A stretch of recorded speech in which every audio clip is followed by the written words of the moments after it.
Hello everybody and welcome to a brand new Elder Scrolls Online video with me, Sherman. Today guys, I'm bringing my first build for the Deadlands DLC, the Cleric. This build is a healer build, primarily used in small group play, dungeons, arenas, and it can be used in trials as an off healer, not a main healer, more like a support healer. It's a really good build when played correctly. Now, this build does not play like most healers do in the game, and that's okay. The game's designed to allow this kind of playstyle, and it's a really good one if you're looking for something different and out of the norm. So, let's go ahead and jump into it by taking a look at the character information. So, you can see it is a Breton Templar. We have 50 points in the Magicka, 14 in the Stamina. This gives us a good, well-rounded set of attribute pool that allows us to do a lot more than what you might think. We have a 32k max Magicka, 27k health, 22k max Stamina. We do have a mag recovery of 1108, 697 health recovery, 817 stamina recovery. As you can see, our spell damage is coming in at 3516 with a 38% spell crit. We have a 31 to 23 weapon damage with a 26% weapon crit. It's important that we have those higher weapon and spell damage and those higher crit chances for our heals. You can see our spell resistance is coming in at 23,000, physical resistance at 20k. This build is also good in PvP as well as a support person. Not as a damage dealer, not as a frontline soldier, but a support player who plays in the background and heals people when they can. They're also a great front healer in Battlegrounds. Alright, taking a look at what our active effects are, we do have the Thief Mundus Stone. This is going to increase our crit chance with both weapon and spell crit. This is good. It's going to help a lot. We also have Major Prophecy, increasing our spell crit by 2629, which increases it by 12%. And then we are using a Tri-Stat Food. Tri-Stat Food is going to be the best option. I'm not saying that it is the only option, it is one of the better options. Alright, now let's take a look at our equipment, starting with our monster set. Now our monster set is a healing monster set. It is the Sentinel of Verguzma mask, and it is the medium version. It is using a Tri-Stat enchant. This is going to give us attributes in Magicka, health, and stamina. This is going to give us a wide range of resources in the long-term game. It also has the invigorating trait, and that gives you health, magic, and stamina recovery by 16. I know it seems small, but you have other places where you also have invigorating. As you can see, the Sentinel of Verguzma set itself gives you 4% healing done, and then the two-piece item, when you heal yourself or an ally, you summon a Dwemer that heals for 1,068 health and restores 125 Magicka or stamina to you and your allies within 5 meters every second for 8 seconds. This effect can occur at once every 15 seconds. So the nice thing about this is it can crit heal now, which is really good. It also restores both Magicka and stamina now, which makes it an even better set in group play. Moving on to the next set, we are running the Julianus set. Now, a lot of people are going to complain, why are you running Julianus? It's a really bad set for a healer. It's a really good set for this healer. The reason why, those two things, the spell crit on the 2 and 4 piece, are going to give you great, or not spell crit, but critical chance is going to give you both spell and weapon critical, which plays into the build really well, depending on what skill sets you're using. The max Magicka also plays into the build very well, and then of course the weapon and spell damage combo plays into the the build very well, because it gives you that extra weapon and spell damage, increasing your healing capability with certain skills, and then your damage capabilities with others. Alright, moving on now to your second set, or your third set, and that is the Bloodthorn. Bloodthorn might not look like much of a healer set because it's whenever you deal direct damage, But for this build in particular, being an up close healer is a very powerful set. So you can see it adds weapon and spell damage on the 2-piece, 3-piece adds max magicka, 4-piece adds mag recovery, which is also really good for us. And then whenever you deal direct damage, you restore 800 magicka and stamina, and this effect can occur once every 5 seconds. Well, where is your direct damage coming from? Your light attacks and your heavy attacks. That's where your direct damage is going to come from, and that's what you're going to be using a lot of. So going over the traits and enchants, traits wise, invigorating on the helm, the legs, and the shield, both shields. The reason for this, you get a sustained amount of recovery coming in permanently. So that's why we can reach that 1108 mag recovery, is so we have, because of these 3 things. Alright, moving on to the chest. Now we are running a reinforced chest with tri-stats. This is going to give you a higher armor value on the chest, and it's going to give you a little bit more survivability in the long run. When playing this build, you are an upfront healer in dungeons, so you are not standing in the background all the time. You are standing near the tank a lot of the time, or off to the side of a boss, so you can heal both your DPS and your tank. Looking at the smaller pieces, all the smaller pieces are divines with max magicka. The reason for this gives you the best amount of effect on your Mundus Stone, and it also gives you that higher max magicka because these smaller pieces don't take enchants as well, and tri-stats don't work as well in them, so having the pure magicka enchant is going to be better. Moving on to the jewelry, and this is optional. The jewelry, I mean, everything with this build is optional. You don't have to play it exactly the way it's built. You can change things to fit your own needs.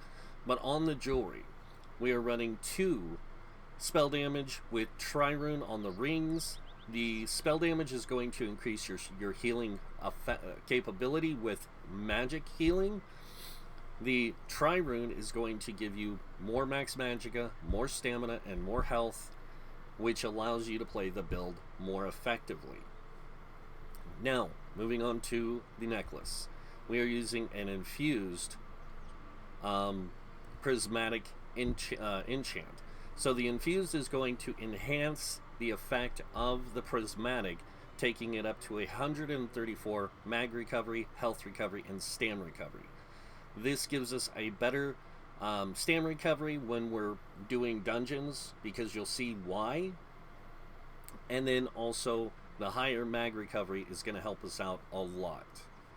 Alright, moving on to the weapons. Now, weapons, again, optional on what enchants you want on them. But I prefer weakening on my main hand because it reduces target weapon damage and spell damage by 226 for 5 seconds. So you're going to be throwing a lot of light attacks. Like I said, you can keep this up pretty much indefinitely because it gets it's infused, so it increases the weapon enchantment effect and reduces the enchantment cooldown. So it actually has a 3-second cooldown, not a 5-second, so you can actually keep it applied more effectively that way. Now moving on to the final weapon, our back bar weapon, we can use weapon damage enhancement. This helps primarily, like I said, for healing, like increasing your healing factor, increasing your capability for different things, and it helps in both group play and in solo play. So like if you're doing overland questing, or you're doing delves, public dungeons, or you're just playing the story content, this helps with that a lot. But it also helps in dungeons and raids as well, because it allows you to increase your healing effect, your healing capability.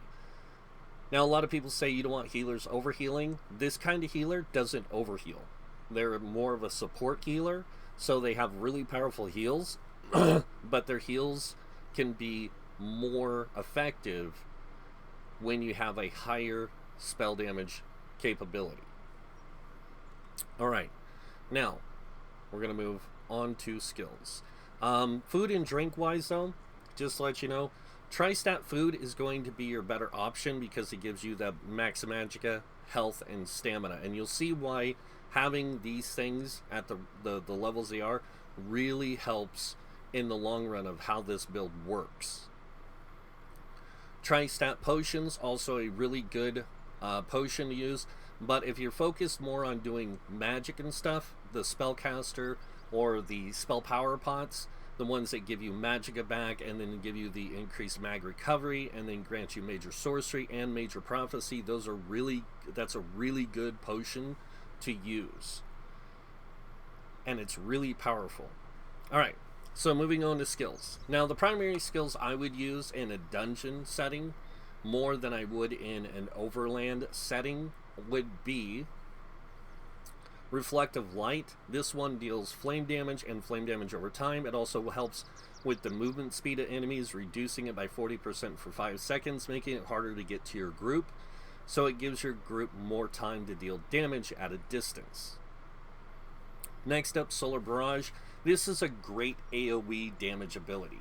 It also grants you Empower, which increases your light and heavy attacks by 40%. Remember, this build isn't about dealing damage, it's about healing your group and supporting your group, but when you do get that chance to deal damage, this helps immensely with your light and heavy attack damage, and helps with your group's damage overall. The next ability we have is Luminous Shards. Now this deals magic damage to enemies in an area, and additional magic damage every second over 10 seconds. Now, it also has a synergy effect where people can synergize it and they get a almost 4k Magica and Stamina back. So anyone who uses this is going to get their primary resource back, which is great. The next ability we have on our bar is Echoing Vigor. Now, this is here for one purpose and one purpose only, to heal your group, to put a dot heal on your group, and something you can keep up indefinitely because of how your stamina works with this build. Next skill is not optional, it is necessary. So the reason I say it is necessary, it's because of how it works. While slotted, you gain Major Prophecy, increasing your spell critical chance by 29, which is roughly about 12% again. And then you also which is 12%, and you also prevent stun from stealth attacks for you and nearby allies. People do not realize how often enemies in this game go stealth in PvE and stun you afterwards. They do this to the tank a lot. So having this up and running a lot helps your group. So it's a permanent effect. You get this stun prevention all the time. It has a 12-meter radius around you at all times. Next up, we also have Aggressive Horn. Now, Aggressive Horn is a great ability for healers, tanks to use because it increases the group's max Magica and stamina by 10% for 30 seconds. It also grants Major Force, increasing critical damage by 20% for 10 seconds. So it's a great support skill. Moving on to the back bar, we have our first major heal, which is Breath of Life. Now, one of the things you can do is you can move Solar Barrage, since it's something that can stay active for a long period of time, to the back bar and move Breath of Life to the front. So you have a better way of controlling your targeted heal and your AoE heal over time, which is really good. And then, but that's up to you. So Breath of Life would be your first skill. It's a large group, it's a large heal for yourself or a wounded ally in front of you. It also heals one other injured target, so it's kind of like a two-person heal. You can hit somebody and then heal somebody else, and that makes it really good in group play. Next skill we have is called Purifying Light. Now this is a really interesting ability. One, it does magic damage when you hit the target, and then what it does is it copies all damage that's done to it over 6 seconds, releasing 50% of that damage back to the target at the end of the effect. Now the maximum damage it can copy is 11,075, which is quite a bit of damage, But then when the effect ends, a pool of sunlight remains attached to the enemy, healing you and nearby allies for 2653 every 2 seconds for 6 seconds. And that has a 28-meter range. Well, range, that means distance. But it has like a 10-meter radius around it. So, or 8-meter, I forget what it is. But it's a pretty big radius around the target that heals. Next up is Extended Ritual. This one, you heal an area, cleansing effects from yourself, 5 negative effects from yourself, and healing nearby allies for 3426 every 2 seconds for 24 seconds. This is a long casted ability. It almost lasts as long as your buff for resistance and magic return. But this also has a synergy that whenever activated, it clears all harmful effects from the ally and heals them for 6,812 health. This scales off your highest offensive stats, so it works with both stamina and magicka, but since we're primary magicka, it works really well. Next ability we have is Channeled Focus. One of the better abilities you can have, because it gives you major resolve for 25 seconds, increasing physical and spell resistance by 6k, and then you also gain 242 mag recovery every second over the duration. Standing in the Ruin also heals you for X amount of damage every second, every second, which scales off your max health. That's why we use heavy armor. It actually heals us for more. So it makes this to where we don't have to heal ourselves as often because we've got all these group dot heals going on, which is really good. Alright, moving on. Enter our Radiant Mage Light again for that major prophecy and that stun thing. And then the last ultimate we have is called Reviving Barrier. This is like if you're in one of those situations in a dungeon where people are getting hurt really bad and you can't do enough healing to take care of them, this is that oh crap button. You activate it, it puts a shield on nearby allies that absorbs 36,017 damage over 30 seconds, and then the ward also heals you and your group members for 21,210 health over 15 seconds. So it's really hard for enemies in dungeons or even in trials to do 36,000 damage unless it's a one-shot boss mechanic or a very heavy attack from a boss that does a lot of damage. But my point here is that it works really well, and even if the shield gets knocked off, the heal still remains. So it's a really good combination skill. Now, some of the other skills that can play into your build, whether you're solo or in PvP, is things like Puncturing Sweeps. It's a great damage ability. It also reduces movement speed to enemies, and it has a heal on it for where you heal for 45% of the damage done with this ability. Binding Javelins is a great stun that you can use in PvE or PvP.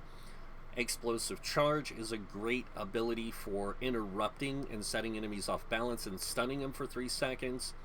Then you have Radiant Ward. It's a great shield that can be used in both PvE or PvP, or even if you want to tank with the build. It's a great tank build, by the way. And then you have like Crescent Sweep, which deals 60% more damage to enemies in your path.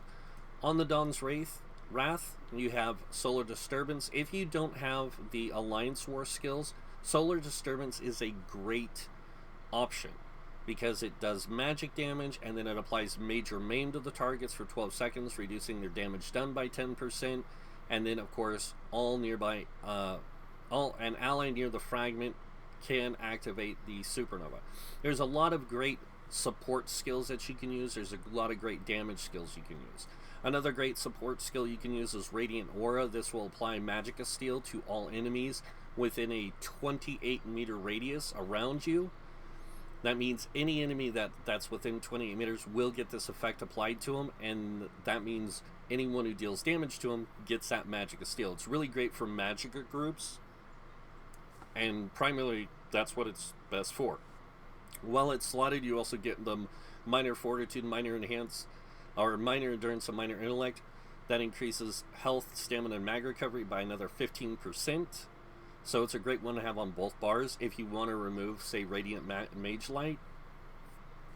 Moving on to weapons, primary, sword, one-handed, and shield, both bars. The reason for this is because of the way sword and shield works. One, you get Fortress. This reduces stamina cost of your one-handed sword and shield abilities, and then reduces the cost of blocking by 36%. You'll see why that's good. The sword and shield also gets extra increased weapon and spell damage by 5%, and the amount of damage you can block by 20. You get Deadly Bash. This one causes you to deal more damage at a lower cost of stamina. Also good, it helps with you being an interrupter in dungeons and also in PvP. Then you have the deflect bolts. With the one-handed weapon and shield equipped, you increase the amount of damage you can block from projectiles and ranged attacks by 14%, and then you get the battlefield mobility. All really good. And the other nice thing is, if you want to tank with the build, it's set up for it. So, you have Ransack. This will give you minor protection, reducing the damage you take by 5%. It also gives you the Major Breach, which reduces the enemy's physical and spell resist, and of course it does a little bit of damage. You can also take Deep Slash. This is a great way to apply Minor Maim to all enemies hit with Minor Maim, reducing their incoming damage by 5% for 12 seconds. It's a great way to help your tank if you need it. And then things like Shield Assault is great in PvP. Things like Reverberating Bash is also really great in PvP. Moving on to armor, we do have all the passives for light, medium, and heavy armor unlocked. The reason for this is if you wanted to switch this build to a light armor build, you don't have to put any points in the light armor. Same thing with medium armor.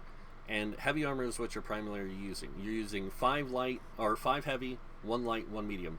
You're wearing your helm and your belt are the light and medium pieces. Make sure your helm is medium, your belt is light, and the rest are heavy. This gives you the best overall resistance regardless. So, Resolve, great one when you're playing this build because it increases your physical and spell resist, which makes you tanky, but also really good at just soaking up damage, so you don't have to worry so much about, being hurt in a dungeon. Then you have the Constitution, which increases health recovery, which isn't really too much. It's the next one that you're worried about. You restore 108 magic and stamina when you take damage for each piece of heavy armor on you, so you get 541 health and magicka, or stamina and magicka back whenever you take damage, and that can happen every 4 seconds, which helps you sustain better in dungeons. And then Juggernaut increases your max health by 10%. This allows you greater survivability in dungeons. And then Revitalize, increase your max stamina and magicka return of your heavy attacks by 4% for each piece. You get a 20% increase in return of stamina and or magicka, depending on your weapon type. Since we're primarily using a mace and shield, we get really good stamina back whenever we heavy attack. The way this build plays is very much similar to a tank, and I'll show you that in a minute.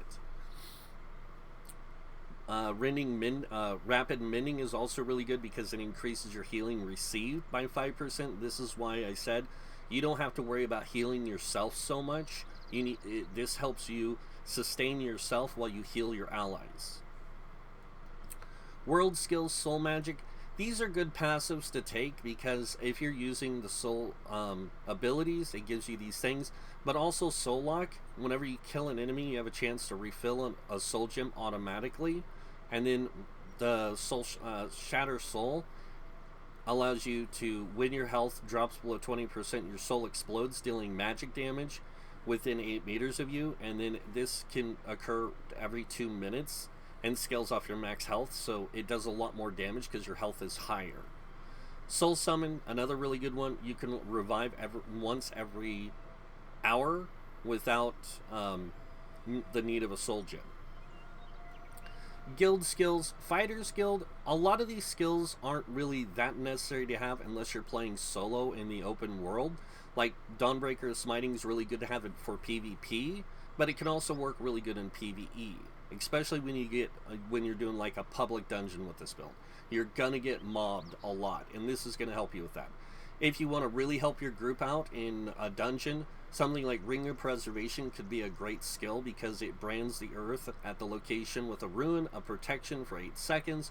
You and your allies in the area gain minor protection and minor endurance, reducing your damage taken by 5%, increasing your stamina recovered by 15, and you are healed for 652 out every 0.5 seconds. This is a great skill if you're playing in arenas to have, because it gives you it'll give you a total of 3 up times of heal over time plus a 4th one, which would be this, and this will help you sustain your health better in the arena situation. You just got to remember, some arenas not so good, some arenas good. Evil Hunter is really good if you're out in Overland and you want to do more physical damage and you're not doing as much magic damage. You want that higher weapon crit. Really good for that. Barb Traps are a really good one if you're playing in Overland and you just want to get a little bit more DPS out of your character. Mage's Guild has some great abilities. Ice Comet's a great CC in PvP. Degeneration is a great way to get major sorcery, and you get it for 24 seconds, and it also deals damage over time, which is also really good. Scalding Ruin's another good one for AoE damage, and then Balance is another good one if you want a tank. What it does is it exchanges health for magicka, and it can also work really good in PvE and dungeons as a healer, because you're going to get really good healing done, but you will have a minus 50% healing done for 4 seconds when you activate it, so it can be good and bad at the same time. Psijic Order also has a lot of great abilities, like Min's Spirit is another great heal you can put. What it does is it replaces your light and heavy attacks with a healing ability that can also be used on allies. The light attack heals for so much, the heavy attack heals for so much, and it restores magicka to you for successfully healing. And then after you heal an ally, you grant them major resolve, increasing their spell and physical risk by 6k for 5 seconds. Really great.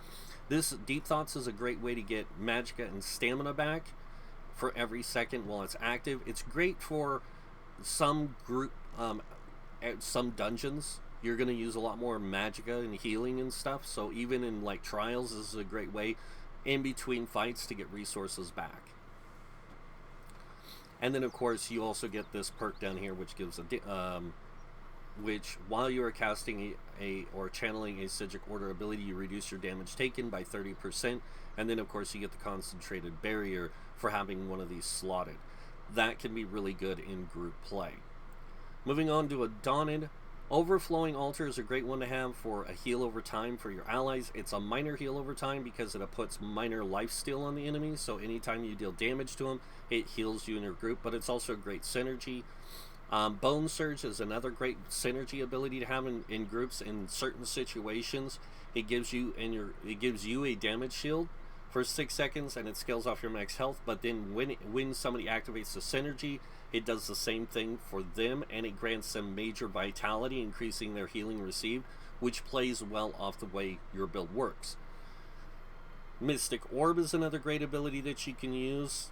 It works very much like Luminous Shards, except it deals magic damage as it slowly travels across the room, and it can be activated by a person, and that makes it really good, and it deals a large amount of magic damage when that happens. Alliance War skills, Assault, Aggressive Horn is a really good ability. Of course, Echoing Vigor is going to be a great ability, and then of course Razor Caltrops is a fantastic ability for your group.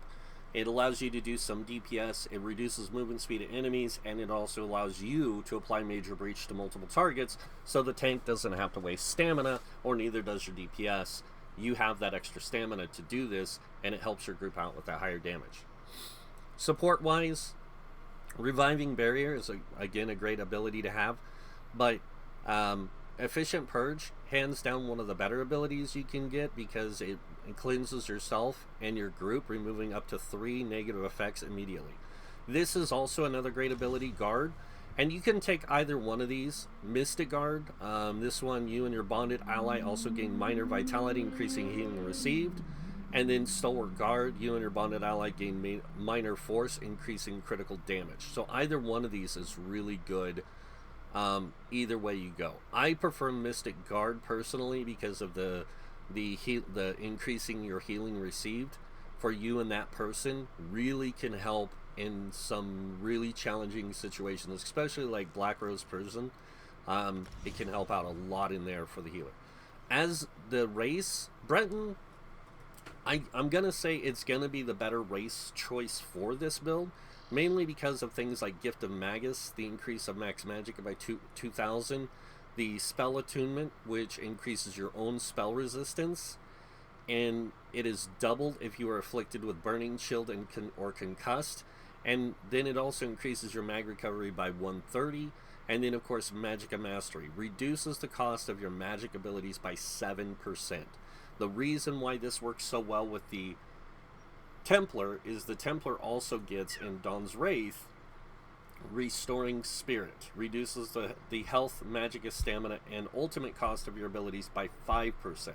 So all your magicka abilities are 12% cheaper. It's almost like wearing light armor. So this really helps you out in that heavy armor with playing the Breton and healing. Now, Restoring Light also has a lot of great things, like Mending. It increases your healing effect from your Restoring Light abilities by up to 12% and proportion to the severity of the target's wounds. You also get Sacred Ground. While standing in your own cleansing ritual, rune focus, or rite of passage area of effects, and up to 4 seconds after leaving them, you gain Minor Mending, increasing your healing done by 8%. Also increases the amount of damage you can block by 10% for the duration. And this is going to play into this build really, really well. So now that I've talked about the skills, I'm going to talk about how the build works. In a dungeon, most of the time, you are going to be doing this. You are not going to be casting a whole bunch of abilities. You're going to be blocking a lot of the time. The reason for this is the fact that this reduces your incoming damage regardless. Now you're going to have some AoE abilities, you're going to have a lot of AoE heals, and the nice thing is that you can cast them and still retain the block function. So you can sit there and cast a lot of different abilities over time and still keep up that block. The problem is that while you're holding block and you activate a stamina ability, your stamina gets locked. That's why we want that higher stamina pool, so we can block more incoming damage and heal for more. Now I'm going to show you this in a trial setting, but I'm only doing this to show you the effectiveness of this build as a healer and its ability to do this and more. So the place we're going to test this is Maw of Lorkhaj. This is a really great trial for this, but what I'm going to do is I'm actually going to change the difficulty to veteran mode so you guys can see the full capabilities of this build in the most challenging of group content. This is going to let you see how effective the build can be when you're being attacked by a lot of trash. Now, this isn't going to show you how well it's going to work against a boss encounter. That is true. In order for me to do that, I'd have to fight to a boss, and fighting to a boss in a raid is really hard, or in a trial. But this will just show you, because trial mobs do hit harder and have greater health, have greater everything. So this is just going to show the potential of the build, not its actual capabilities. You have to learn that on your own. Alright, so the nice thing about the build is, like I said, it gets a lot of protective capabilities for itself, which makes it capable of standing on the front lines more effectively and also allows it to heal more effectively. Remember, when we use our buff, this buff, it also heals us, so we're going to get a lot of healing and defense out of it. And just so you know, when we cast this buff, our resistances go to more of a tank, which allows us to take a lot more defenses. Now, I haven't shown you guys the CP yet. I want to save that until after this. So let me go ahead and do this. We're going to buff. We're going to do this. We're going to put Purifying Light on one of the enemies. We're going to cast our Solar Barrage. We're just going to do a lot of different things. Now, you see I'm really low on stamina. But if I let my block go, I can heavy attack and get a lot of resources back. And even though I'm taking so much damage, I have so much healing coming in that I don't have to worry too much about my block. See, I can let my block go so I can get stamina back, and then I can keep my heals applied really well. And I can still heal others.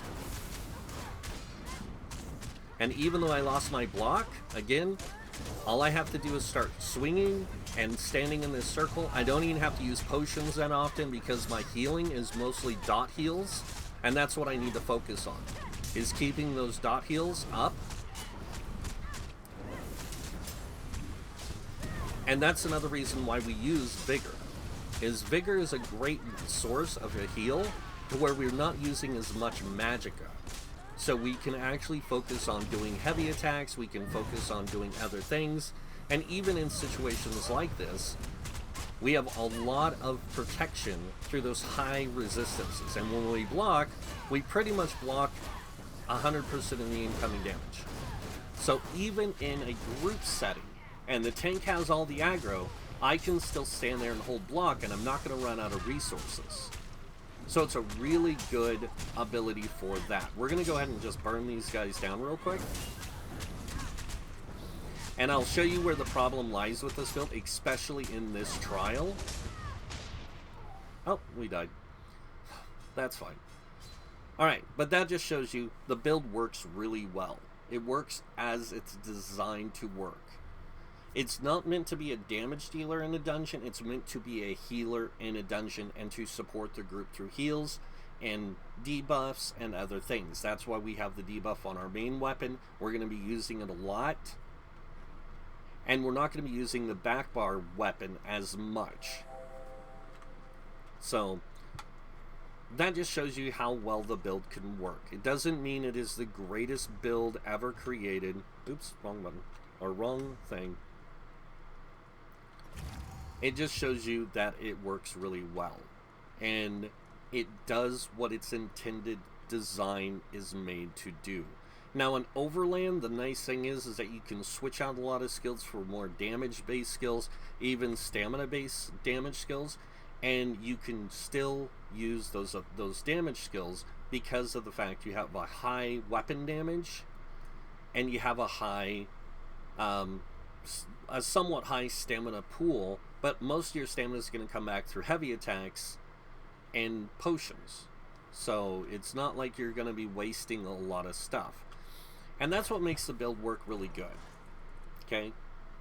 Is it has a lot of functionality to it, where it plays by its design, as its intended design is meant to work.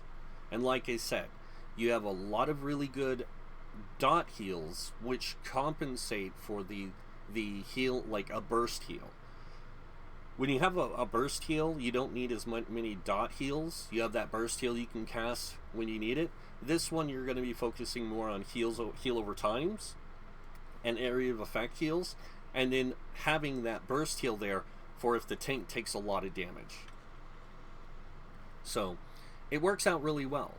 The other nice thing is that, like I said, it has its effects. So we're going to actually go over here. Shut up, Bear. Really? Let me go ahead and just kill it real quick. Another thing that's nice about Reflective Light, the first skill on our bar, is it's an AoE, so it hits multiple targets. Now, this should be a really good boss to show you its effectiveness against a boss. Now, this isn't a dungeon or raid boss. This is an overland boss, but even in this situation, having the tools necessary to fight this overland boss is going to be really good in group play. And that's, again, one of the reasons why this build is made the way it is. So.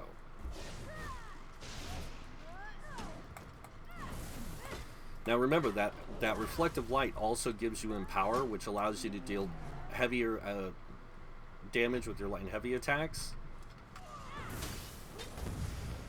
Oops, wrong button. I do that a lot. So I'm going to go ahead and do this. Should have saw that coming, but I didn't. And that's really the nice thing about it, is like I said, you get this really powerful heal, you get really powerful damage abilities, everything. So, alright. Now, the thing about this boss, this world boss in particular, is it can hit really hard. Now, these are also elite mobs, by the way. You can tell by the pips around their name. I think they're elite. Yeah, they are. So you can see here, I can actually, like, sustain taking the damage. And remember what I said about the blocking, getting that extra blocking capability allows for a lot more. And as you can see, I even use my reviving barrier, so I could do more with the build.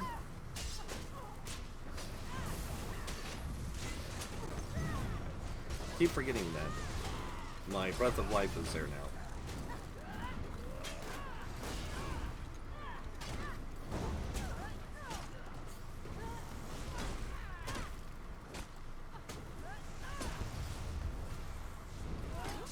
And then, of course, you have the Rukuzma, which also is a heal over time, which is also really good. So, and you have a lot of damage over time, which is great for when you're in Overland. You just put down those dots and start heavy attacking, or even light attacking, and you do really decent damage. You don't crit a lot because your crit chance is pretty low with the thing, but you get those a lot bigger damage when you do damage. So there we go.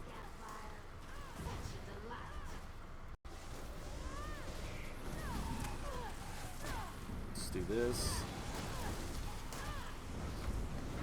I'm gonna go ahead and come on. And that's the thing that's also really nice about the build, is you do have these heavy attacks, but once you go into blocking, like you can see, you can block a little bit better.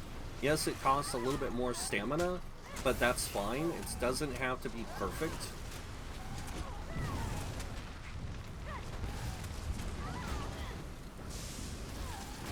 And the blocking does help with keeping you alive. We're going to go and pop Warhorn. This is going to give us more stamina and magic resources. It also gets that major force or minor force, which is going to help us with our damage from our abilities.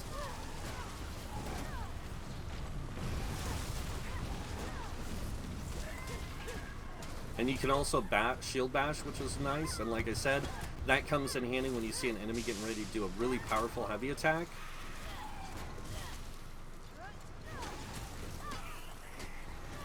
So I'm going to go ahead and use a potion.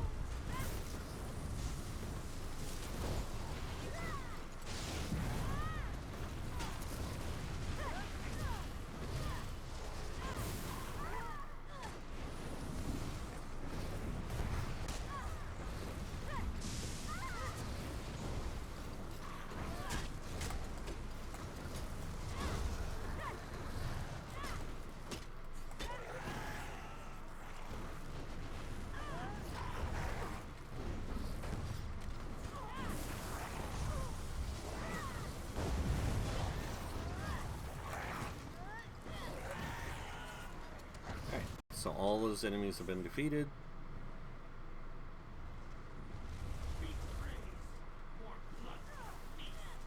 And as you can see, more enemies and more enemies show up for this boss encounter, which makes it a kind of a challenging fight, but it also makes the build work a lot better. Because if you're healing, you're going to draw aggro, which also gives the tank somebody to play off of, so that they can draw aggro with their own taunts and keep the enemy off of you. This is a really good combination between you and a tank, and that's what makes it so good. Is even in Overland, like fighting trash mobs and things like that, like you can do that even with the build setup as is. But if you want more out of it, you can use skills that make it more effective in Overland versus dungeons or even trial settings, and then you can have different setups because of the armory system, to where you can have a Overland healer setup and a dungeon healer setup, a trial healer setup, and then you can have a setup for maybe possibly even different trials. Or like a universal trial setup. And then you can have at least an Overland DPS setup, which will make the build work that much better. It's actually quite a powerful build when played, because you get all these different things out of it. And the fact that your spider gives you magicka stamina, your buff here gives you magicka, and you have the high mag recovery, and then when you have a potion going, you get an even higher mag recovery. All that stuff plays together, and it focuses in on you sustaining your magicka because of blocking, because of the you're not casting abilities continuously. You're only casting them when it's necessary or when they're off cooldown. So you get a lot more effect out of the character in the long term. And this makes the build overall a really good build for playing as a healer. And that's why the Cleric build works the way it does. And that's it for the build video, guys. I hope you guys enjoyed this build. It's a really fun build to play if you're looking for something that's a little different from the standard healer that everyone else runs. It can be really good for that. I have many other builds coming. They're going to take some time to get out, because I've still got some testing I'm doing with some builds over others. I do have a medium armor healer coming called the Druid, which is based on the D&D Druid, just like this is based on a D&D Cleric. I do have a Barbarian. I have several Barbarian builds coming out, which are like tanks, but not in heavy armor. They're more medium armor tanks. They're really aggressive, and they're self-sustaining builds that just stay alive for long periods. In fact, in some cases, some of these tanks, these barbarian tanks, won't even need a healer, because they're so good that they just don't need it. I have some light armor builds coming that are not only just healers or damage dealers. I have a few tank ones coming, which are going to be really interesting to show off. But I also have a video coming out explaining why I can do that and how I can do that. So keep an eye out for that also. But that's it for this healer build, guys. Hope you guys liked it. Like I said, if you do, you guys know what's coming next. If you like this video, hit that like button. If you guys want to see more videos by me, you can subscribe. If you do subscribe, I do suggest clicking that notification bell to be notified when I post new videos. Other than that, thank you all for watching. Until next time, have a wonderful day, and this guy might see you in game. Bye.